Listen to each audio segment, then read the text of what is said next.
Good afternoon, everyone. This is Adam Jamel from Liberty Bank. Liberty Bank, I'm proud to say, on Sunday, May 4th, is celebrating its 200th anniversary, which is really unheard of. We're the fifth oldest bank in the United States. We're based right here in Middletown, Connecticut, and part of our 200-year commitment is partnering with different organizations across the state. And a great partnership we have is with CBIA to be able to put on fantastic webinars like this and have first-class subject matter experts like Kelly McDaniel, president of DeLisaGroup, join us today. Kelly is a graduate of the State University of New York at Binghamton and completed her MBA right here at the University of Connecticut. She has studied at the NTL Institute for Applied Behavioral Science, where she earned a certificate in designing experience-based learning programs. If you get a chance, I strongly suggest you to go to the website because there's a really good description about the company. But one thing that really struck me was this sentence where it says, DeLisaGroup shows you how to keep your employees motivated, your managers effective, your teams performing, and your culture evolving so that you can leverage that productivity to grow your business. I think that's perfect. And I think that's why all of us are on the phone today. Thanks, Kelly. Yeah, that's our business. Thanks, Adam. That was a nice Yeah. wind up. I was really enjoying that. No need to rush. Okay. But we have a full house, and I'm not surprised about that because this is a very, very hot topic. It's probably the number one topic I get asked to speak about, dealing with tension and conflict at work. You're a leader, right, Adam? This is one of the toughest parts of leading in organizations. So we're going to hit that topic from every kind of angle for you today as we move into our Leadership Essentials seminar. Thank you to our friends at Liberty Bank. Happy anniversary to you all. Here's what's on our docket for today. We are going to look at conflict from a couple different angles. We're going to look at how we would approach conflict in the first person. So for example, I'm having an issue with a colleague or a coworker at work. How am I going to deal with that type of conflict? How do I identify, gain self-awareness, how I'm approaching that conflict? How do I gain awareness into the different types of conflict styles that other people might employ so I can figure out how to strategize and deal with them? We'll talk today about how to deliver feedback to someone who maybe I want to push back on or assert myself with without triggering some kind of bad reaction or defensiveness. I want my feedback to land in an effective way. So we'll talk about technique for that. We will talk about strategies for asserting ourselves while keeping our relationships solid. And the skill we're going to build today of assertiveness is one that we're going to utilize when even we don't have authority over other people. So say, for example, I want to assert myself with a peer that I'm having difficulty with at work, or maybe I want to push up on my own leader or manager. That's kind of tough. And we'll use the skill of assertiveness to do that. We will also talk about not just first-person conflict when I have an issue with another individual, but also there's a lot of leaders on this webinar today, and we manage other people, and sometimes the employees that we manage have difficulty with each other. So we'll talk about first-level approaches to dealing with conflict between other individuals, what part we want to play in that if we are, in fact, their manager or leader. What happens if that doesn't work? What would an escalation look like? And we'll talk about steps for mediating and resolving conflicts between others. So that's a full boat of material to cover. We will take Q&A along the way as well as at the end. If you want to ask a question, please use the Q&A feature in your webinar setup, not the chat. The Q&A feature will get to us earlier, and Samantha's going to monitor that Q&A for me. If she sees a really good question that seems timely, she might even pop in and interrupt me, but we'll save a little bit of time for those questions at the end. So let's get her going here. We're going to build our conflict tool belt today. And the first skill that we're going to start to build up is the skill of assertiveness. So when I'm doing training or consulting with my clients and I say the word assertive, I've noticed that sometimes that word can have different meanings to different people. So for purpose of our seminar today, let's get a common understanding of what the word assertiveness means to us. Sometimes people will say it means someone is very direct. Sometimes people will say it means that someone's very domineering or aggressive. For our purposes, I want assertiveness to be the sweet spot, that wonderful element of a relationship dynamic between you and I, where my needs get heard and met, but I also equally consider another party's wants and needs. Okay, so let's say you and I are relating to each other at work. I want you to imagine an imaginary line between you and I. That's the sweet spot of assertiveness. I'm able to be direct with you. I'm able to speak up about what I want and need, but it never comes at your expense. I don't disrespect you. I equally, in equal measure, consider your wants and needs. That's assertiveness, and that's a very difficult place to stay and maintain. But it's a really important tool and skill that we want to build up, especially if we're in a long-term, important relationship, presumably like the ones we have with everyone that we work with. If I'm dealing with someone at the Macy's counter and they're rude and disrespectful to me, I don't have to behave in an assertive way with that person because we're not in a long-term important relationship. If I'm working with a vendor to my business and I've decided that this relationship is not working out for us, I want to part ways. It was an important relationship, but it's no longer long-term. I don't have to do the work of being assertive and maintaining that relationship necessarily, in case I have reputation to consider, but I can afford to maybe go aggressive or maybe even go passive. We'll talk about those conflict approaches in just a second. But if it's a long-term important relationship, like everyone I work with, I'm going to really try and strive for assertiveness. I don't get too many opportunities to go aggressive or passive because that's going to damage the relationship. The assertiveness skill set is also the one that we are going to use when we are in a relationship with someone over whom we don't have authority. Okay, so if I'm managing people, we have some more tools in our tool belt because we have, for lack of a better word, authority over those people, position power over those people. So if I have authority or position power in my tool belt, I have the ability to offer reward to people or enforce consequence on people. But if I'm managing or working with my boss, I don't have those tools in my belt. So assertiveness is a skill set that we want to use. Okay, so really good if I'm in a long-term relationship with someone. If it's an important relationship to me, I want to do the extra work of assertiveness. And if I don't have authority over someone like my manager, my peers, my customers, then I would employ this tool. And we'll get into the details of it as we go a little bit more on this assertiveness concept. So I said that assertiveness is that sweet spot between you and I. I get my wants and needs met, but not at your expense.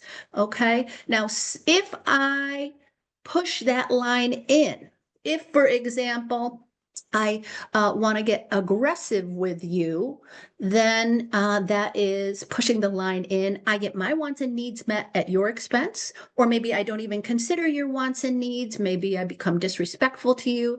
And this is an interesting grid for you that shows you different ways that people might get aggressive. If we look at the right-hand column of this grid, it could look like explosive behavior, arrogant behavior, threatening behavior. It doesn't have to mean yelling, screaming, or waving a fist at someone, but there are a lot of subtle and overt ways that we can be aggressive with one another.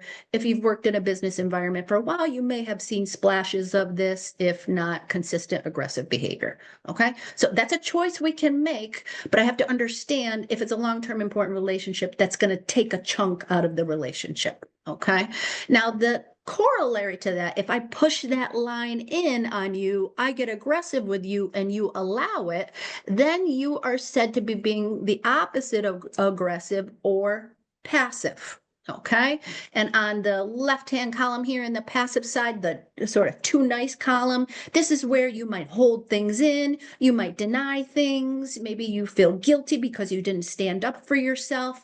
Those are all implications of taking a passive approach to dealing with conflict. And there are really two ways to get passive. So let's come up with a generic example here. Let's say I'm at work and I've got Samantha on the call here. Hi, Samantha. Samantha is my coworker, and I'm frustrated with Samantha because I feel like she's stealing the cream from my coffee out of the work fridge. And I've really had it because up till now, I've chosen to avoid this behavior. I've been really passive. I haven't said anything about it. In fact, I've also accommodated her. I've given in to her. I know she's taking the cream from my coffee, and I'm continuing to purchase coffee for her, cream for her, and I'm accommodating her and I'm giving in. Okay. So I can only do that for so long before it starts to damage the relationship. Samantha is a colleague or peer of mine. I don't have authority over her. So I have to start to consider about whether I need to assert myself in this situation. And sometimes what we'll see, maybe you've noticed this dynamic at work, people will go passive, passive, passive for a long time, avoiding the issue, and then they'll even come over the top, skip assertiveness, and become aggressive all at once. And this looks like explosive or emotional behavior. So this is something that we want to look out for, not only in other people, but in ourselves here. As I'm talking and going through these different conflict approaches, you might be thinking, oh, she's talking about Curly in my office. It's exactly what he's like. But I really would encourage the folks on this call to think about your own approach to dealing with tension and conflict, and raise your level of self-awareness about how you tend to deal with conflict sort of situations. And you may say to yourself, well, Kelly, if I'm dealing with my mother-in-law, it's different than if I'm dealing with Curly at work. And that may be very well true. Or if I'm dealing with this kind of situation, then it would be different than if I'm dealing with that kind of situation. And that may very well be true. But typically, even though there are no wholly aggressive or passive people, typically we have a way we tend to lean. We might tend to lead toward the more passive side, or we might tend to lead toward the more aggressive side, or we might tend to lead this way, my favorite way of dealing with tension and conflict, and that is passive aggressive behavior. So if aggressive behavior is getting my wants and needs met without consideration or mowing over your wants and needs, and passive behavior is allowing that to happen, passive aggressive behavior could roughly be defined as getting my wants and needs met, but not in a direct way, in a roundabout way. Okay, so it's a little bit sneakier. And as I talk about these traits and characteristics, if I were to make the virtual participants on this call raise their hand in your offices, wherever you are throughout Connecticut, you'd probably have to raise your hand at most, if not all of these definitions, because these are very typical human behaviors we get into, because dealing assertively with conflict is really tough. So the first thing I might do, if I perceive Samantha is stealing the cream from my coffee, is I might go to my best friend, Natasha, at work and start gossiping about Samantha behind her back, expressing my frustration and otherwise venting to my colleague or anyone who will listen about how annoyed I am with Samantha. That's a passive aggressive behavior. When I gossip about Samantha behind her back, I'm hurting her, but in an indirect way. It's super common. You see it all the time. Maybe you participated in it from time to time, but it's a passive aggressive behavior that really doesn't help anybody and certainly doesn't get us out of this cream in the coffee situation. The second thing that I might do is I would get frustrated. Maybe I avoid for a while, but I've had it. And now I am going to go to our manager, Adam, and I'm going to tattle on Samantha. I'm going to go to him and say, you'll never believe what she's been doing. She's been stealing the cream from my coffee. And Adam really has a choice here, whether or not to receive the tattle or not. Because depending on how the tattle or the complaining up reaches Adam, this may be an attempt at being assertive, or it may be a passive aggressive behavior. So if Adam is managing Samantha and I, the very first thing I would encourage him to do is to ask me, well, Cal, what did Samantha say when you approached her about this? In other words, when we're looking at mediating conflict between other people that we manage, our very first course of action is going to be try to coach party A to deal directly with party B to resolve their own issue, rather than escalating it, or at least escalating it prematurely. So Adam would be a good manager that day if he spun me around on my heels and sent me back to Samantha. He might offer me a little bit of coaching. He might say, okay, Kelly, let's talk about how you're going to push back on Samantha, how you're going to assert yourself. That would be a really productive, helpful managerial thing for him to do. But he should probably resist the urge to fix for me that which I could fix for myself. So off I go back to Samantha and I attempt to assert with her. And she says, forget you, Kelly. It's fair game. If the cream is in the fridge, anybody can have it. Be on your way. She really puts me down and brushes me off. I get nowhere. Okay. Then I should consider escalating, because let's be realistic. There are some situations at work where we need to escalate an issue to a higher level leader or manager to get some help. Now, this would be appropriate. If I've made the attempt to deal directly and assertively with Samantha and I've gotten nowhere, I would and should escalate the issue. That would be totally appropriate. But in the spirit of true assertiveness, because I've Samantha's interests in mind as well as my own, I would actually tell Samantha what I'm planning to do. Okay, Samantha, sounds like we're not getting anywhere. I'm going to go talk to Adam about this. Would you like to come and talk to Adam with me? That is assertiveness. That's the sweet spot of assertiveness. I'm making her aware. I'm not doing anything behind her back. I'm upfront. I'm direct. I want the problem solved, but I'm also not going to passively resist or stay passive aggressive, because that's not helping anything. Okay, so escalating is good. Tattling is not necessarily good if we want to make a distinction between those two.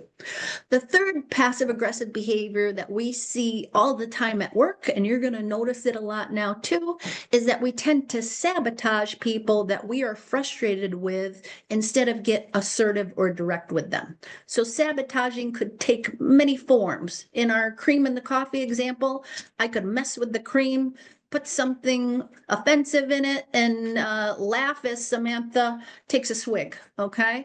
That would be sabotaging, something direct to the situation. But there are a lot of different ways I can sabotage Samantha if I'm frustrated with her.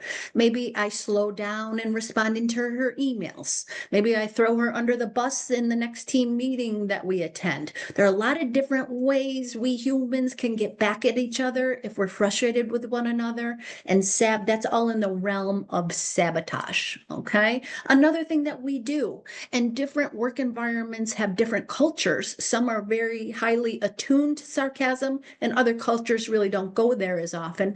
But you may be being passive aggressive if you use sarcasm to indicate your frustration with another employee, because sarcasm is essentially, if we think about it, we're making a joke, but we're not really making a joke. We're trying to cover something in a little bit of humor to send a little bit of a dig or a message to someone. So it might sound like, oh, that coffee looks very frothy, creamy, and delicious, Samantha. I hope you're enjoying it today. And I'm really sending her a dig and a message, hoping that she'll get the picture, but that's sarcasm and it's a passive aggressive move. The last major passive aggressive behavior that we see at work is what I like to nickname the anonymous note. And this can take a few forms. In our cream in the coffee example, it might look like me slapping a note on the fridge saying some version of, you know who you are, stop stealing the cream from my coffee. In other settings and circles, it might look like managers who are maybe frustrated with one individual employee, let's say extensive cell phone use on a manufacturing floor. I pull everyone of the floor employees into the conference room and I wag my finger and I tell everybody, quit using your cell phone, but it's really just Hurley, my employee that I'm frustrated with. That's a passive aggressive move. We're punishing all for the sins of a few, and it's in that category of the anonymous note.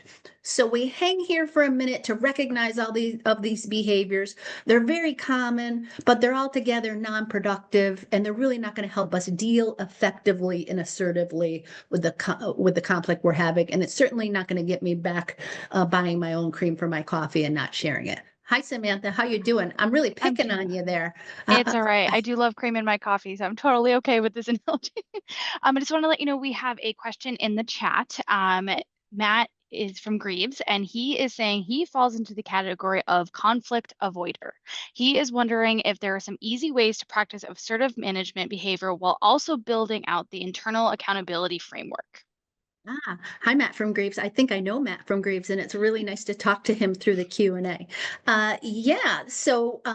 Structure is our best friend when you talk about an accountability framework. First things first, when I talk about building structure, as managers, anything we can do that helps us get the words out of our mouth when we want to hold people accountable, we really want to employ. So setting up regularly structured one-on-one meetings or group meetings, establishing norms for behaviors that really help us to deliver feedback in a productive and constructive way. Usually when I coach managers on managing their employees, I will encourage them to have a one-on-one meeting once a week if they can, depending on the head count they supervise. If not once a week, then at least once a month or once a quarter if they have to. But in every meeting, they are regularly giving and receiving feedback so that we get a lot of reps in and a lot of practice, not only delivering feedback, but receiving feedback. So that's what comes to mind to me when I think about establishing accountability structure. Get a regular tack time for the giving and receiving of feedback.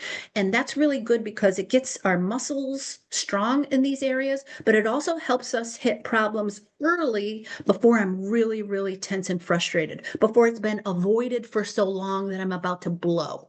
So that's my kind of quick answer to that. What do you think, Samantha? I think that was a great answer.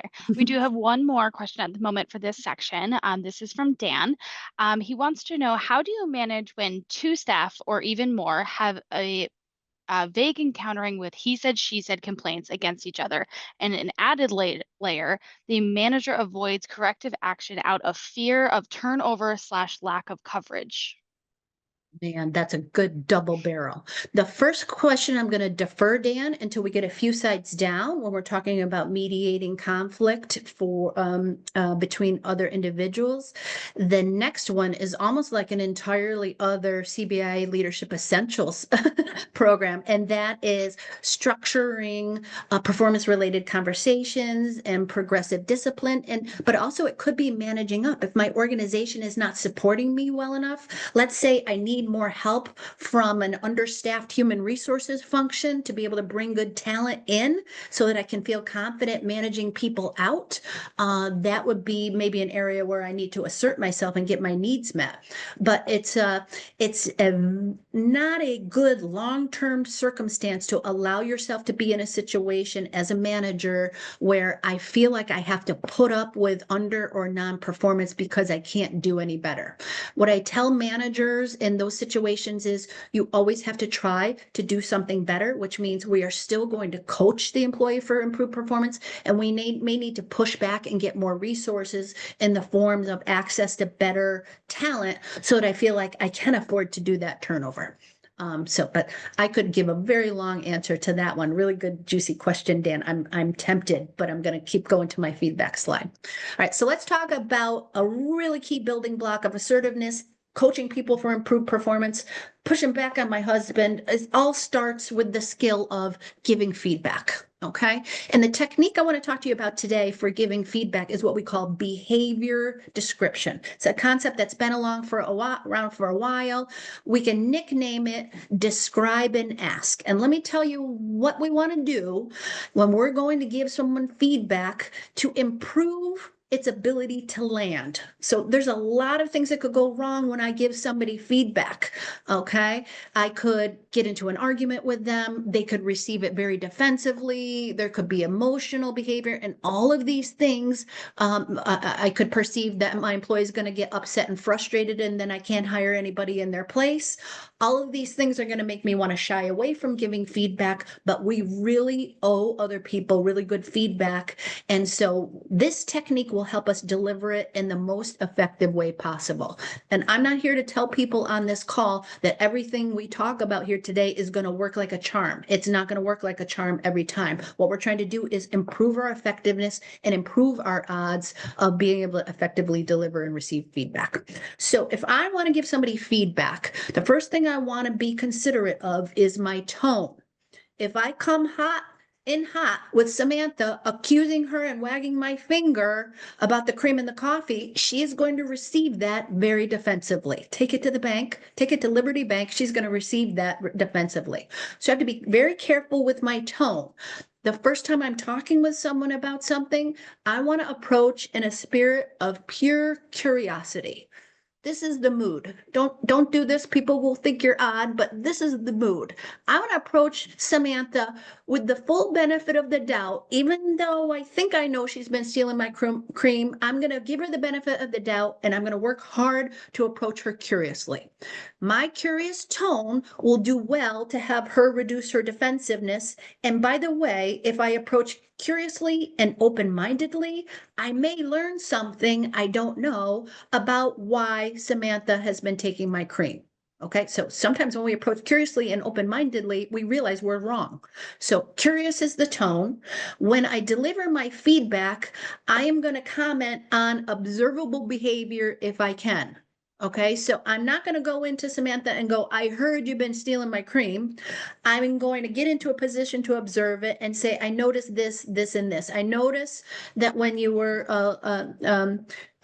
we were in the break room today, Samantha, you were using the cream with my name on it. Okay, so I want to give my feedback from a place of I, not hearsay.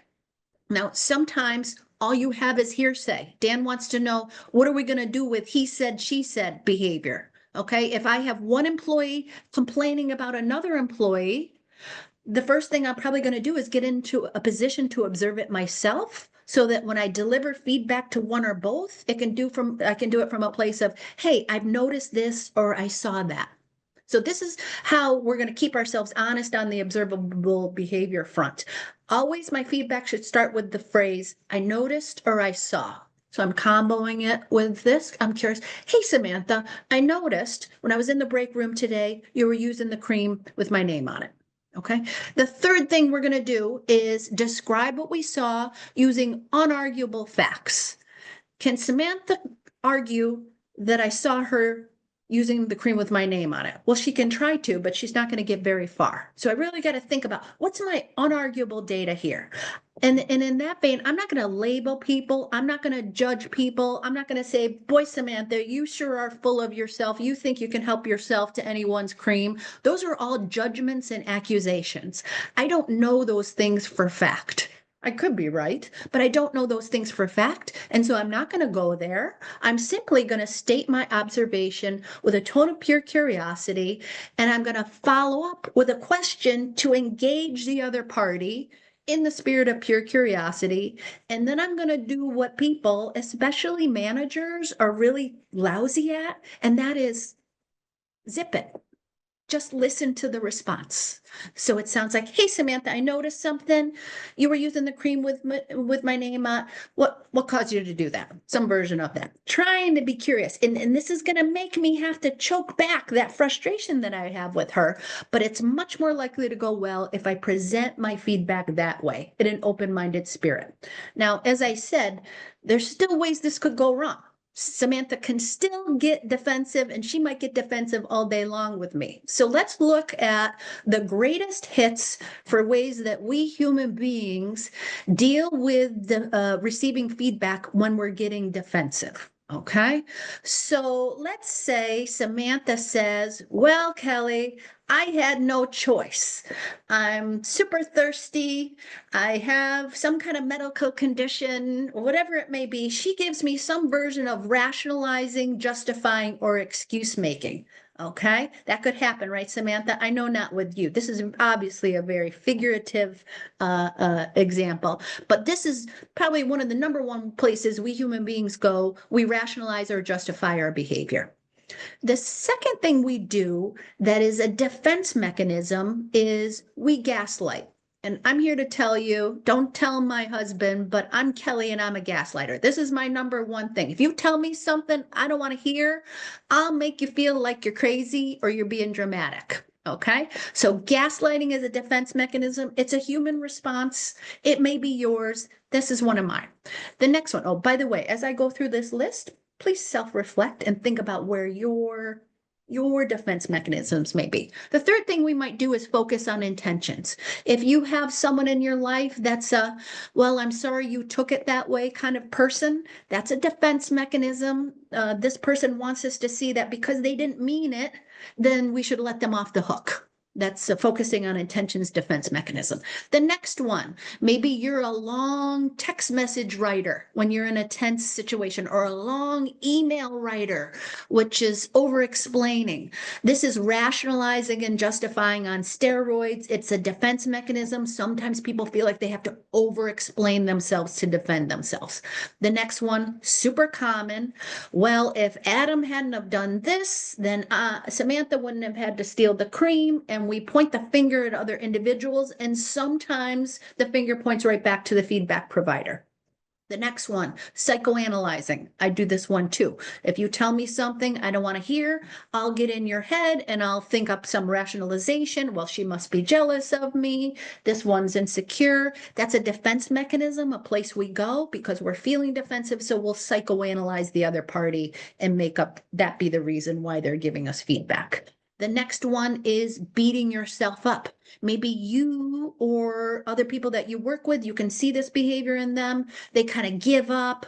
They'll be very, very hard on themselves. Sometimes that doesn't happen right in the moment. Sometimes you'll see that behavior happen after the fact, but beating yourself up is a big defense mechanism. And then the last two are kind of two sides of a coin. Some of us get really angry and aggressive in a defense mechanism. If you know someone that maybe takes shots or gives low blows, that's an angry, aggressive posture. And then the opposite would be that person that just completely shuts down. They don't want to talk to you. They'll give you the silent treatment. These are all common defense mechanisms that we might see when we deliver or receive feedback that we don't want to hear or we don't want to give. What do you think, Sam? I have definitely self-reflected. There's definitely a few on there that I've been trying to do better at, but like, yeah. We do have a question. When you mention tone, in my head, I think I'm sounding one way, sympathetic, etc. But I've been repeatedly told that I come across as very tone deaf. Do you have any suggestions on how I might improve this?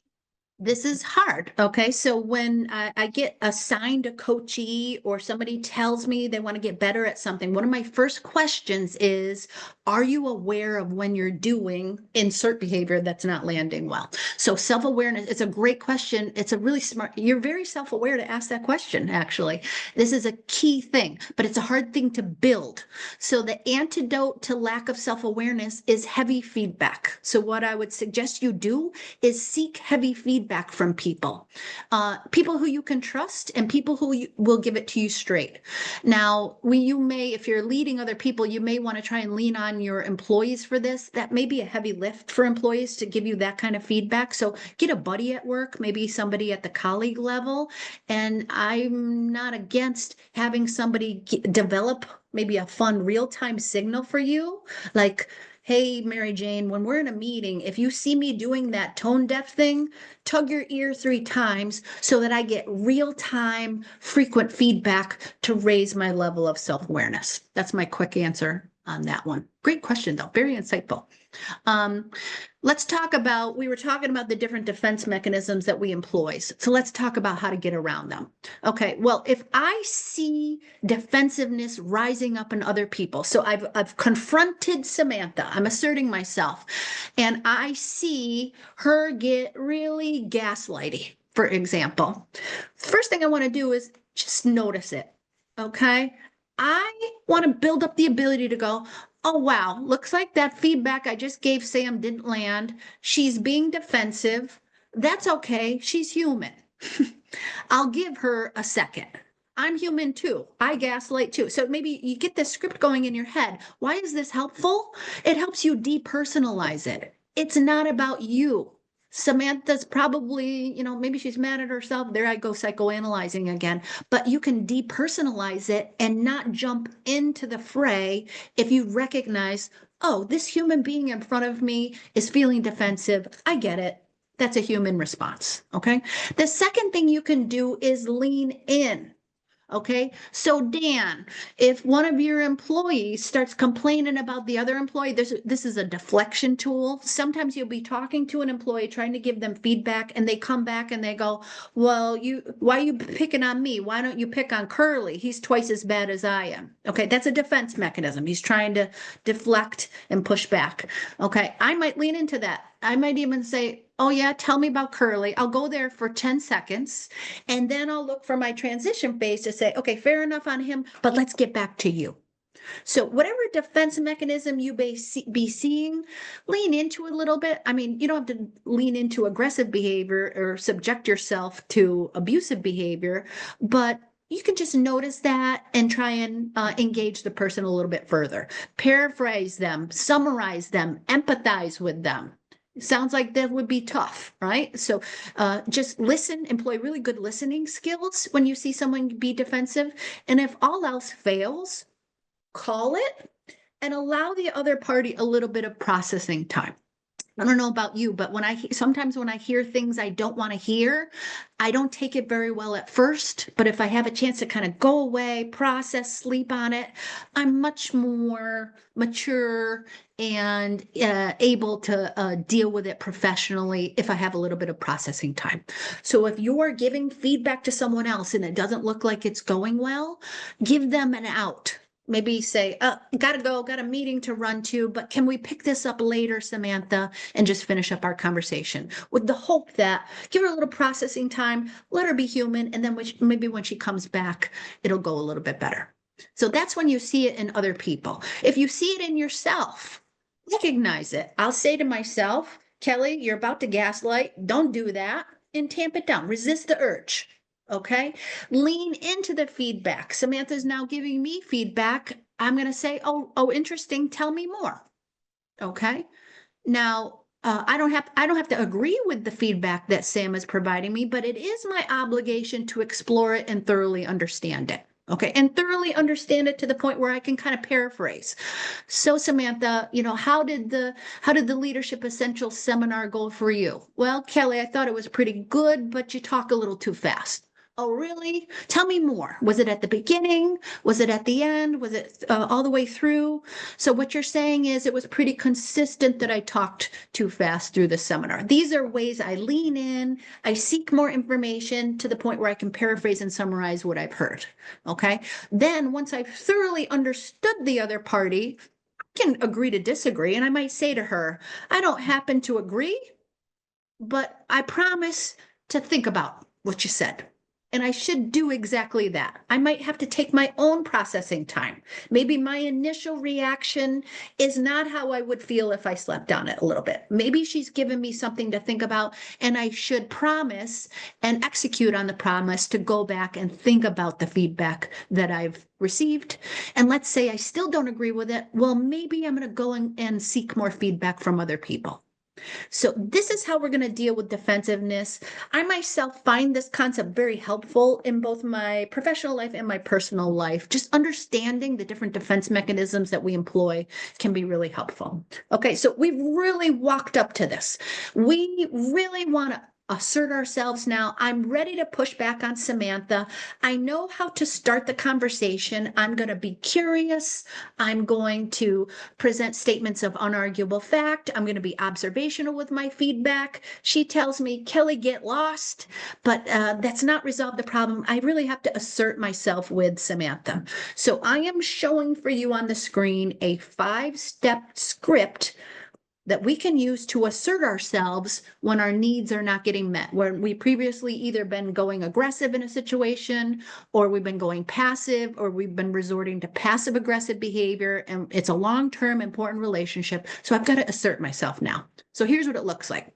Okay, the first thing I'm going to do, I've presented the feedback to Sam. Maybe I'll recap it. Sam, when you help yourself to the cream with my name on it, when you do this, Okay, now some people on the call are saying, Kelly, that already sounds too aggressive to me. I got you. I hear you. If that even sounds too direct to you, let's go to the business circumstance. Hey, Samantha, when I go to have my coffee and there's no cream left, when this situation happens, that's step one. Step two, here's the result. Now, I may go to a feeling place. It makes me feel frustrated. Or if feeling is not your thing, or it doesn't feel like appropriate in the situation, I may go to the business result. The result is I am spending twice as much as I'd like to in my grocery budget for cream. When this happens, here's the result. Step one, when this happened. Step two, here's the result. Step three, here's what I would prefer instead. Now, managers on the call, I bet I would get 250 hands up if I said, how do you like it? I bet you don't like it when employees or anyone else comes to you and complains. Everybody would agree. We don't like when other people come to us and bring us a problem. But we like it a little bit better when the other party brings a potential solution. And that's what step three is about. Okay. We like it even better than that if the other party brings two potential solutions. Now I have choice and we can enter a negotiation.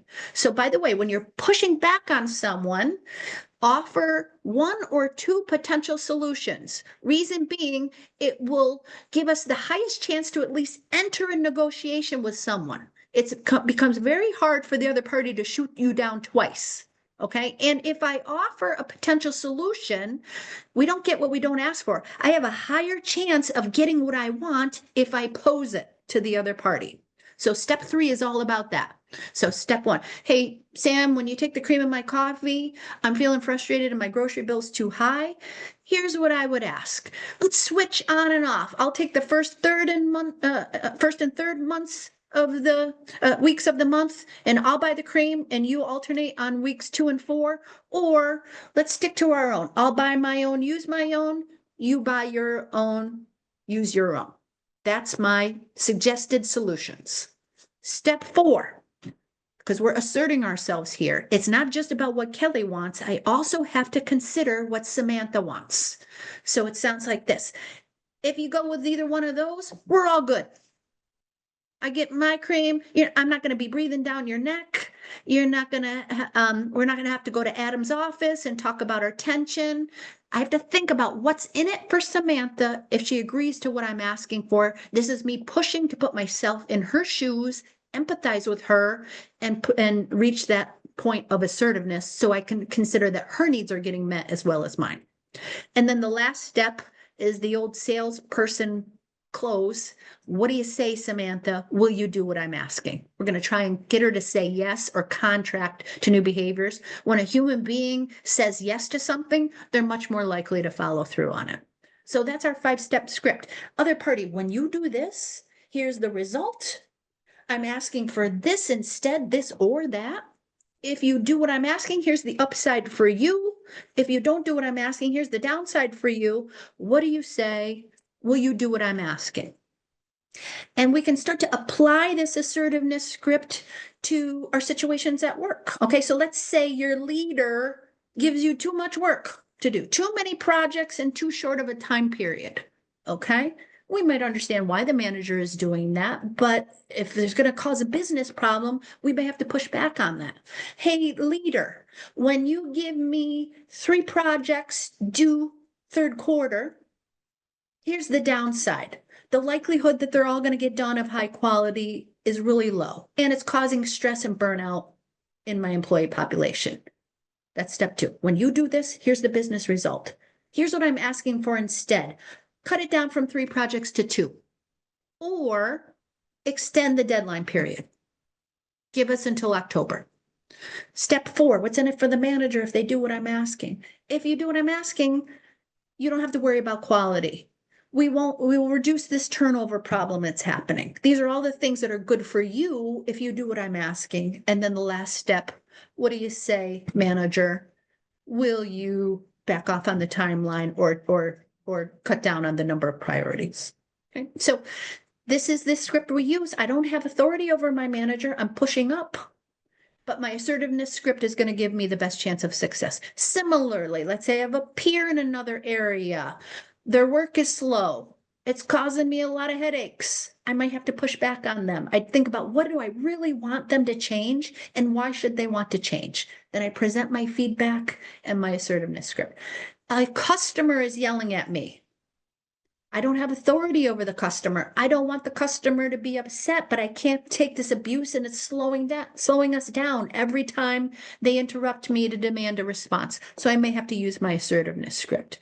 It applies in a lot of different situations and scenarios, and that's the skill we're going to use.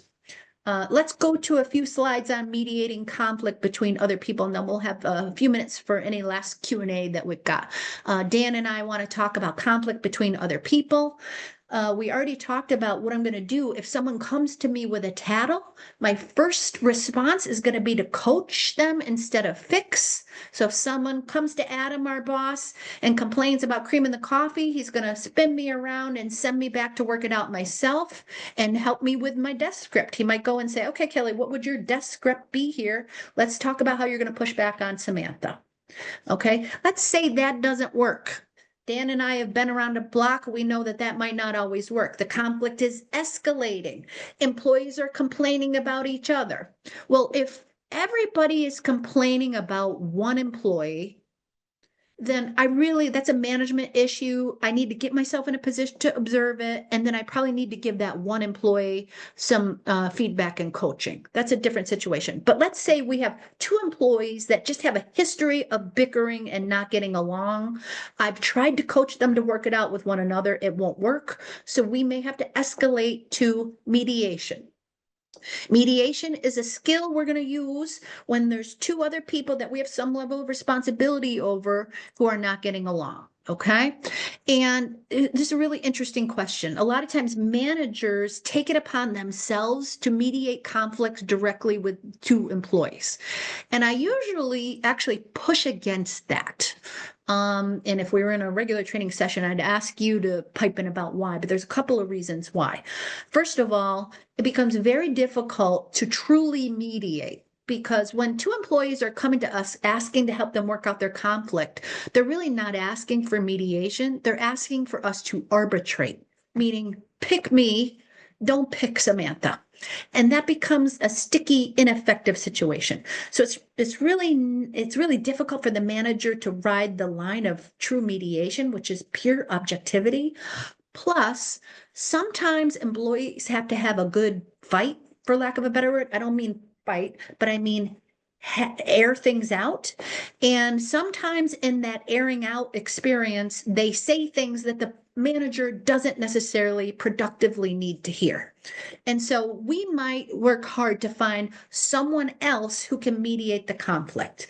If you have a human resources leader, this is the perfect job for an HR manager. Maybe your company is too small. We don't even have HR. Well, maybe there's a manager in a different area that seems particularly skilled at this, and we can employ them. I'd say, hey, Natasha, could you help me out here? I need someone to mediate this conflict between two employees. We really want the mediator to be thoroughly impartial because this is the role that person has to play. They're the facilitator. They're going to help both parties get heard. They're going to present impartiality. They're going to build structure and facilitation to the process. They're going to assure that the two parties really hear each other, and they're going to help negotiate a deal between the two parties. What a mediator does not do is arbitrate. They don't choose a side. They don't impose their own solution. My job as a mediator is to cultivate a solution from the employees themselves or the colleagues. And they're not going to go back to the manager and share all the dirty details. All the mediator is going to share is whatever the outcome or the result was of the mediation meeting. Okay, so as we spoke about, HR manager or HR rep is great. A manager for another area or an outside consultant or facilitator can help. Okay, what's the process look like? Let's say you get tapped to be a mediator in your organization. Here's what you're going to do. Okay, first things first, we got to get both parties to agree. I'm ready to come to the table, but not Samantha. She's stubborn. Well, we really got to coax her or coach her. If she really doesn't want to come to the table, this is probably a performance issue, and I might have to revert to counseling Samantha herself. But let's say our mediator has gotten us both to the table. We've both agreed. The mediator is going to meet separately with each party. We're going to allow a little bit of venting. Get it out separately, okay? But the mediator is going to leave each party with homework assignment, and that is to come up with 1 or 2 requests that they would have of the other party that they think might help ease the conflict or evolve the relationship. Not 50 or 60 requests, 1 or 2 requests, and the mediator is going to encourage them to keep them reasonable because they're going to receive requests as well, and they want it to be legit, okay? The mediator is going to schedule the meeting, and when we get to the meeting, mediator says, I don't care who goes first, but somebody's got to kick us off. Party A, why don't you start? What's your view of the problem we've got here and how we got to where we are? Okay, and the mediator says, hey, party B, your job is to listen. You have to listen so well that when party A is done talking, I'll ask you what you heard them say. Okay, so party B is going to listen, and then they have to paraphrase or summarize party A. This is a key and critical part of mediation because when I have to listen to you that thoroughly, I start to really understand you better and I develop just a little bit of empathy. Empathy is really important in reducing conflict. If I have to represent your point of view enough to recap it, I see your position, even if just for a split second. Okay, so listening and paraphrasing is really important. Then we switch roles. Okay, and then we move into, okay, party A, what's your one request of party B that you think would improve the situation? And then mediator starts to negotiate here. What do you think, party B? Sounds kind of reasonable to me. Can we make that work? And then we come out with a deal that the mediator recaps, reports back to the manager, and the manager is responsible for enforcing the deal and seeing it through and holding the parties accountable there. So what a load of information we've just laid on you. We learned how to, all the different types of approaches to conflict, aggressiveness, passiveness, passive-aggressive behavior. We learned the behavior description technique for delivering feedback.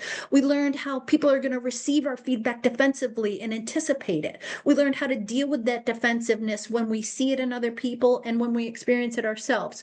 We've got a script for asserting ourselves when we have to push back on someone we're in a long-term important relationship with over whom we don't have authority. And we learned about mediation, a good approach, and the role of the mediator. Samantha, what kind of questions do we have in the Q&A that we didn't cover? We've got 2 questions. They were pertinent, but I wanted you to be able to get through everything, which is great. So first question is, where can I take the mediation class? Well, you got the speed version of it. But I would steer you towards CBIA, your outstanding training and development specialists at CBIA, and always make requests of CBIA for content that you'd like to see delivered either in the Leadership Essentials seminar or through CBIA related classes. And they'll get to word out to trainers like me and the stable. And I'm imagining CBIA, if there's a lot of interest, you'd love to put together a class. Did I answer that one right on your behalf, Sam? Yes, you did. Thanks for that. We appreciate it. Someone wants to know, does this work on one spouse? This is recorded, right? It is, yes. Yes, it works on one spouse. When I'm in training, sometimes I'll tell in-law stories. It works in private life. Nothing works on teenagers. That's the only population I've found that these skills don't work on. But yes, these are communication skills. And we experience tension and conflict at home. We experience defensiveness at home. We have the need to give feedback at home. We have the need to problem solve at home. And so understanding ourselves and employing great communication skills, absolutely 100%. It works with spouses, with sisters, with in-laws. And it works at the grocery store. If you want to push back on the person at the Macy's counter, it can work there. You just have to decide if you want to tee up for that. But sometimes when I'm giving homework assignments, I will encourage people to assert themselves in their personal lives or even with a stranger, if only to practice the skill, because it works in all different sorts of settings. Perfect. We've got two more questions. This one's from Matt. He's curious to hear some strategies for compensation conflicts. A common problem is that they are hiring a lot and new hires have rates that vary, and some are higher than compensation for existing employees. They always seem to find out, and there's usually come back to confront them. They need a good strategy to mitigate this, as growth isn't always going to stop. Yeah, this called this pay compression is the term for it. My answer is going to be dissatisfying. The answer is use your CBIA compensation team to accurately pay grade all your positions and get everyone into a competitive band so that you don't have to pay incoming people at a higher rate of your long-term high-performing individuals. The answer is a longer-term, more arduous response, and that is get your pay practices aligned so that you never have to deal with that conflict. All right. Next one. Is there a modification that needs to be made for employees of different generations? Oh, that's another good leadership essentials class. Stereotypically, when we study younger generations, millennials, Gen Z, and I think the one coming up after it's going to be called Gen 2020, stereotypically, they have a hard time receiving criticism. And we think that's something to do with the nurture, the way they were raised, and if you might have heard of helicopter parenting, there's a lot of positive feedback that goes around. And so it's stunning when people receive constructive criticism. So my response to that is not to not do it and not to overly soft pedal it. In fact, I would build up the frequency of it so that younger generations get more used to it. The other thing I would say is we always want to balance our feedback. And if I had more time with you, I would make the case that actually positive feedback is a stronger motivational tool and a tool that should be in the front of your tool belt, and negative feedback should be in the back of your tool belt. So I want it to be at least a 2-for-1 of catching you doing something right and reinforcing it versus having to dink you for something that's not working well. Now, I'm not a proponent of giving praise and applauding people just for showing up for work. We want to look for above and beyond performance and recognize that publicly if we can. Again, that's a longer training session with a philosophy behind it, but give more frequent feedback is the short answer to that. And that might feel counterintuitive, but don't shy away from it. Be respectful with your feedback. Use our technique, descriptive, curious, but give more frequent feedback to younger generations. They need to get used to it. Great. Those are all of the questions for right now. We've had a few. These have been a wonderful session. They've really enjoyed the topic and lots of great energy. So great. Thank you, everyone. I enjoyed it too. All right. Well, if there are no other questions, we will wrap up for today. For those who did ask in the question, we will be emailing out these slides. So they will be coming to your inbox in the next day or so. So have a wonderful day, everybody.